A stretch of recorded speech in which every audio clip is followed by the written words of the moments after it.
and make sure the team names are right, which they are. I love when the teams go on the same sides that I set up on production. I don't have to do any swapping. Okay, let's try this again, Notch. Ready? Yeah. 3, 2, oh god, 1. All right, we're good. My game crashed. Oh You no. keep talking. That's all right. That's all right. Back That's up. all right. I'll introduce the teams while you load up here, guys. What So the here it frick? is, the first semifinal match of the day, guys. It is a best of 3 series. These guys have fought hard to get themselves here.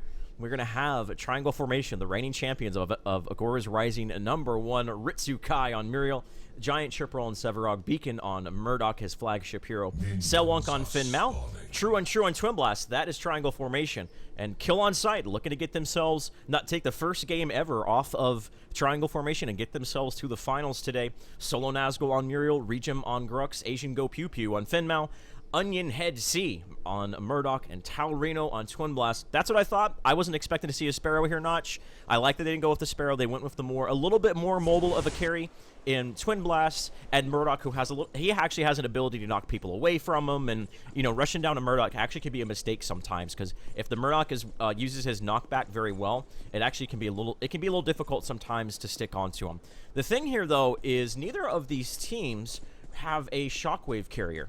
A good Shockwave carrier. There's not a Gideon. There's not, obviously Steel was taken out. Very interesting. We'll see what the, that's such a strong card. You think, it almost dictates teams drafting a hero who can utilize that card. Are you back in the game yet, Notch? Yeah, what time are you at, my friend? I am at 1.5 minutes exactly. 1 minute 30 seconds. So we're getting in this right now, and expected, guys. No Yeah, right aggression. All right, 140. 141. Perfect. I'm right there with you. Then. Sweet. We did it, team. We did So it, we team. saw no early game aggression. We're correct. We're at 140. Correct. We see the teams kind of Fall in in the their lanes, lanes. and yep, exactly. We've got sight, lots of sight, vision on vision on vision. Both of these teams know where they're at. We do have Beacon and Giant Chippewa over here in the left lane, just pushing lanes out. And I think we're going to see what we saw yesterday. We're going to wait for these blue and reds to spawn, and we're going to play a little bit safe early game. I like that. I love that this meta, and I'm using the word meta, it's so meta of me, has changed from 2 weeks ago with these changes Epic has added, introduced. I love it, man. We talked about it before we went live here. It's about calculated aggression, not a reckless death ball up and get yourself in there. So, and Epic, like everyone was, because obviously people were running to the forums and talking about it with the very outspoken, opinionated people of the community. I'm not saying that disrespectful. Hold that thought, though, Regent. He gets snared up, though. Mira's going to keep him alive. If Mira wasn't there, he more than likely would have gone down here. There is the grab. Actually hits True and True. Does he have his dash? He does. Thankfully, True and True leveled up his dash. If not, he probably would have gone down there. But yeah, people were very outspoken about the death ball, and I think the overall theme was most people didn't like it. They feel like it diluted the game and watered down the game. It really took away from strategical depth. Epic recognized that. They addressed it and implemented a change that I think has really worked out in such a strong way. So big credit to them, big credit to their QA development team and overall balance. Triangle formation is actually being pretty aggressive here. They did just go into Kill on Sight's jungle and take their red buff. There is vision. Triangle formation or Kill on Sight knew they were there, so they have rotated over and they are trying to take Triangle's blue buff. Look at them. This is what I was talking about. Calculated aggression. Yes, we do see they are going to get it off, and they may escape. Yeah, the ward. The ward spotted them out. They knew exactly what was going on. Chip's looking for a snare. He's got to be careful here because they are grouped up. Barely misses Regim. They're going to get away there. Meanwhile, Taurino was in mid farming, so they created a little bit of space for his Twin Blast level 3. They're going to be okay with that. That's the thing about the death ball now, Notch. If you go in there as a 5-man and don't get the kills, and the rest of their team is farming efficiently on the other side of the map, that actually can put you behind early on in card experience. Yeah, absolutely. The death ball with people farming out middle lanes, getting lanes pushed out, having lanes. We talked about this yesterday. Lanes in your favor, making sure your wave is farther pushed out. When you get into an engagement and you're able to get a kill or possibly a team wipe, you now have the advantage. You're able to start pushing up on enemy towers and get towers down. Without that creep wave, it's not going to happen. Exactly. We do see a full rotation over to this red buff here. They are going in aggro here. The counter, look at the counter aggression, trying to counter rotate. Regent's in trouble when he gets blown up. That's really one of the big weaknesses of this kind of Rux, Fen Mao disruptor front line is if you don't, they have to be the ones initiating. They have to be the ones dictating the terms of the fight, not the other way around. Because I feel like if they're not getting strong initiations, if they're the one getting rotated on, I'm afraid that's how these team fights are going to go down. The Grux is just going to get blown up by the time he's able to do anything, and they're going to get walked over after that. That's pretty much what happened. Taurino also fell there. One of the strengths a lot of people talked about, we've said it a couple times, people thought Severog was weak. Severog has an ability that he can cast. It's pretty good range on it, and it locks the hero down. Stuns them in, or traps them in place. And if you have the follow-up, that person's most likely going to die. His damage may be lacking. He's not going to do as much damage as a Rampage would, or even as Steel does, until he gets farmed up with his Siphon, which is his Q ability. He has to land the last hit Yeah, exactly. On a minion or an enemy hero and build that up. And at 20, 40, 60, and 80, his Q ability gets stronger, and he also gains health. So what we're going to watch for here, guys, is Giant Chipperl. How well is he stacking his Q ability? Is there a way to see that? I don't think there's a way to see that other than his shoulders. Well, we'll so at 20, his shoulders will start to get bigger. Once he gets to max stack, he's got basically a tower on. He looks like a runway model. It's very impractical to wear in battle. But that's how we can tell. Yes, this is a very good point. Also impractical is not having any armor at all, but Grux don't care. He is Grux. His balance is always in flux, as they say. Harvester's being taken. It is 6 minutes, or not Harvester's being taken. Yeah, actually just now being taken. A little bit late there for kill on sight, but with 6 minutes, those side lane Harvesters come out. Look for these teams to try to make a concerted push and make sure that they're able to get at least one of the Harvesters in the lane on the side. Around 9 minutes, obviously that's when your OP, the Prime boss, the Prime Helix, spawns, and that's a really big one to have. That OP boss has continued to be a big point of contention. Look at this. The True Untrue, they're taking a very early black buff here, and with left lane being a big priority lane, it's the red buff lane, it's the lane where you have to go in to turn in that Prime Helix to activate your Prime card. We're going to see a big concerted push in the left lane. For them there, they have the black buff, but the response from Kill Inside isn't here. They're more likely going to lose this tower. Yeah, I mean, they can see where everybody's at with the site. These guys have a creep wave coming in. They've got all 5 here. We've got True Untrue with black, red, and blue buffs. This tower will fall, and it will fall very easily. Taurino is not safe right now. He definitely needs to get out. They are on Taurino. Selwonk hit him with that trap. Here comes the Muriel ult. Taurino's coming in. Muriel, there it is. I was just about to say, they need to make sure they're hit level 5. Someone's actually in a pretty bad spot. He gets caught up. The 3 smash and grab right there. Huge value out of that, but they're still getting pushed back nonetheless. This is what I was afraid of when you don't have a tanky front line. You start getting pushed around like this. This actually is a 4v5. The Rockets are getting turned around on there. Selwyn takes actually a 1-for-1 exchange. I'm sorry, 0 for 0 for 2 exchange right there. Diving him underneath the tower. Now, the big thing about that, Notch, that was a 4v5. I question Kill on Sight taking that team fight. I think they immediately should have dived behind their tower. Just don't try to collapse, give up that tier 1 tower, and then defend the tier 2. Instead, they decided to go in an unfavorable exchange. They gave up 2 kills, really weren't able to get much going, died underneath their tower. I guess there's a little bit of a silver lining, and that is that Murdoch's pushing this left lane tower. But giving up a tier 1 for a tier 2, that's never worth it. And he's not even going to get that tier 1, it looks like. It looks like there's too large of a minion wave there. Onionhead, he's actually having to back right now. So he's actually not even going to get the tier 1. So they lost 3 players, 2 towers, and they for nothing. They got nothing out of that. No value at all there. Yeah, I just big snares from Chipperl there. He was able to land some great snares and help secure those kills. And there it is. We talked about the Mad Spore Sash. There it is, guys. You can take a look at it for yourself. And don't forget, not only does it give you that AoE, it's also a tank item as well, so it's double value. It does cost 5 card points, guys, but it's worth every single one in that value. So we actually saw Giant Chip pick up the Tempered Plate, actually think it twice. So yeah, he's just going full tank and going with the full Minor Garden there. So just very, very tanky Sevarog. One of the cool things about Sevarog, you talked about his kit, is he ramps up as the game goes on. So he actually scales a little bit better into the late game. Mitsukai actually caught Onionhead out over here in the left lane. Ooh, yeah. Onionhead is very, very low, taking a lot of damage. Beacon was able to land his ultimate, and he is going to fall there. Yep. Good rotation from Triangle Formation, catching him out. You're just about half a second, maybe like a second or 2 ahead of me, Notch. I'm at 8:54. I'm at 8:53, 55. Okay. Yeah, you're just like pause for like just a second. We should be good, my man. Let me know when you get to 9:02. Now. Okay. Nailed it. Sorry about that, boys. I thought we were there. This is what we saw Triangle Formation last week, man. They pushed the left lane.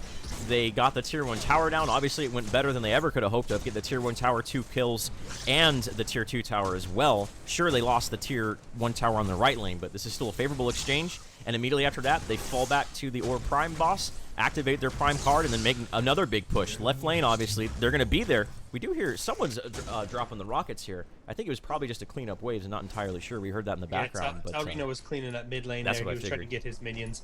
Now, this is very characteristic of what we've seen from Triangle Formation 2 weeks ago.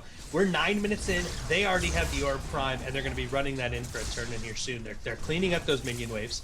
They do have Their minion wave is pushed a little far back on left lane, but of course, as we've seen, they like to group up and push with their minion wave so they can attack an inhibitor.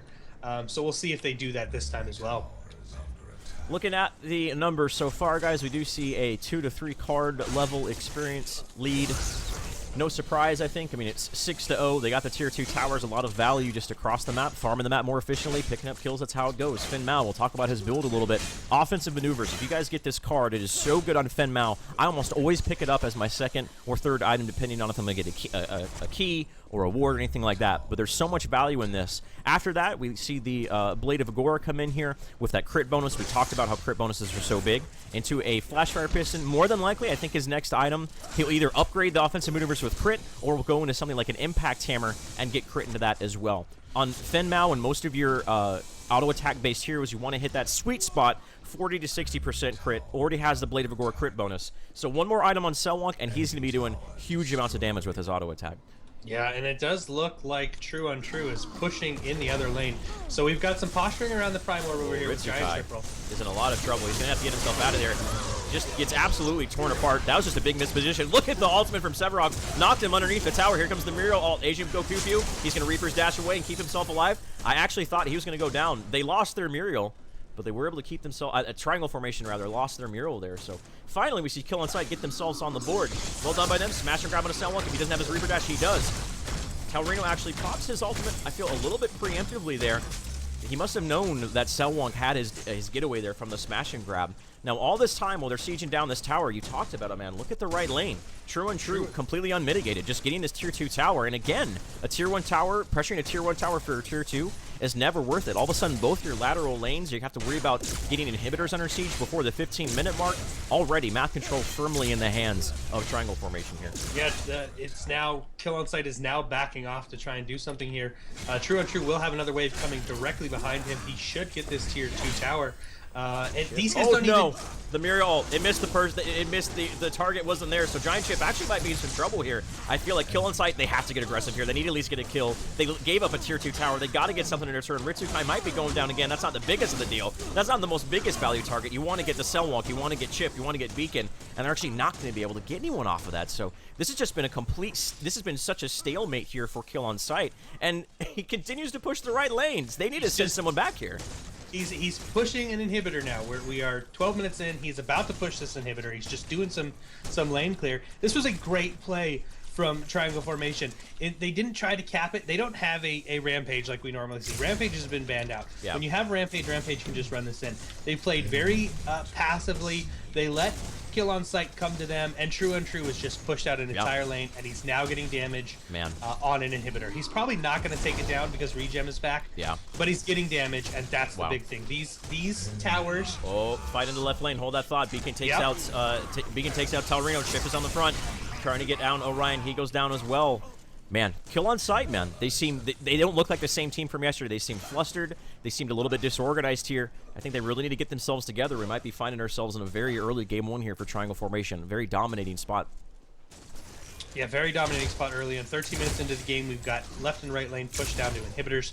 We do have damage on that right lane inhibitor. Again, before the fight broke out there, these inhibitors don't respawn health. So once you start dealing damage on these, they're going to stay... They're going to stay injured the entire time. Yeah. These guys are really going to have to focus on this right lane and make sure they keep it pushed out. If they let it push in too much, Winions can come in and they will destroy that tower. The good old Winions, boys. No one's actually taken the Orb Prime Harvester yet. I'm a little surprised by that, especially because he'll be respawning here in probably about a minute and a half, just judging off the timer on the mini-map. It gives them vision. It also gives them card experience. I think these teams have just been so focused in making sure they hold map control more so just Triangle Formation. Always being there. Triangle Formation, I mean, they gave up that tier 1 tower. They never give up anything for free. I think that's a big hallmark of theirs. A characteristic. They never give anything up for free most of the time. If they're going to lose something, they're going to gain something in return. And that's not many things we can say about most teams that we've seen. Right. They're always very calculated.